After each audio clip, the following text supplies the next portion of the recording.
আনসারী রহমতুল্লাহ আলাই দুনিয়ার থেকে বিদায় হয়েছে, আমি মনে করি একমাত্র আমাদের বেশি আবেগের কারণে। আমরা ওনার হায়াত কমাইয়া দিছি। কেন জানেন? প্রত্যেকটা মানুষের কথা বলার বাজেট থাকে, বিশ্বাস হয়? আপনি কতটুক খাইবেন, খানার বাজেট আছে। কথা কতটুক বলবেন, এটার বাজেট আছে।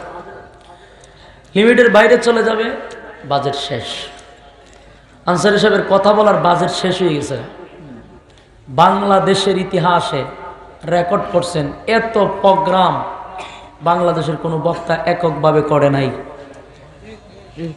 চ্যালেঞ্জ আপনাদের সাথে, বাংলাদেশের কোনো বক্তা এত ওয়াজ করে নাই আনসারী সাহেব একা যা করছে। আমরা যদি হায়াত জুড়া দেওয়া হয়, তারপর আনসারী সাহেবের জীবনের অর্ধেক প্রোগ্রামও করা সম্ভব না।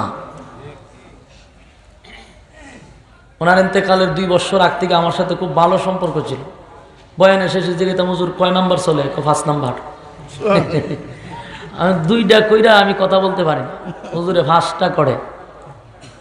আমি কইতাম, হুজুর বাজেট শেষ হয়ে যেত না কথা বলার। বাজেট তো শেষ হইলে ফ্রি পাইছি, মানে সুস্থ হয়ে আবার পড়ে। এটাই আমাদের বক্তারা বেশি দিন বাঁচে না।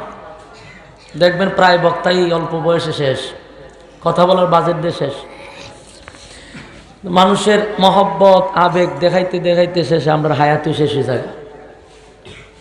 আলহামদুলিল্লাহ, এরপর আপনাদের দোয়ার বরকতে 64 জেলা, আর আমি তো শুধু সিলেট প্রোগ্রাম করি না, 64 জেলায় দৌড়তে হয়। আনসারী সাহেবের একটা অবস্থান ছিল, উনি শুধু বিভাগে প্রোগ্রাম করতেন, শুধু সিলেট। আপনাদের সিলেটবাসীকে অনেক মহব্বত করতেন, তাই ওনার জীবনে সব প্রোগ্রাম দেখছি খালি সিলেট।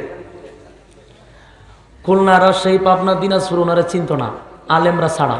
কেন ওই সাইডে প্রোগ্রাম দেয় নাই, সব দলাইছে আপনারা। আর আমরার দৌড় তো একবারে 64 জেলা, সব মিলাইয়া আসা যাওয়া একটু কম পড়ে, ঠিক না? কিন্তু আপনারা তো আমার পরিচিত মানুষ, পরিচিত না? কথা হয় না? আমি এখানে প্রায় 7-6 বছর মনে থেকে গেছি শ্রীনাথপুর। এখানে সব পরিচিত, আর এখানে মনে হয় অর্ধেক শ্রোতা হইব শ্রীনাথপুরের, ঠিক না? অর্ধেক শ্রোতা হবে শ্রীনাথপুরের।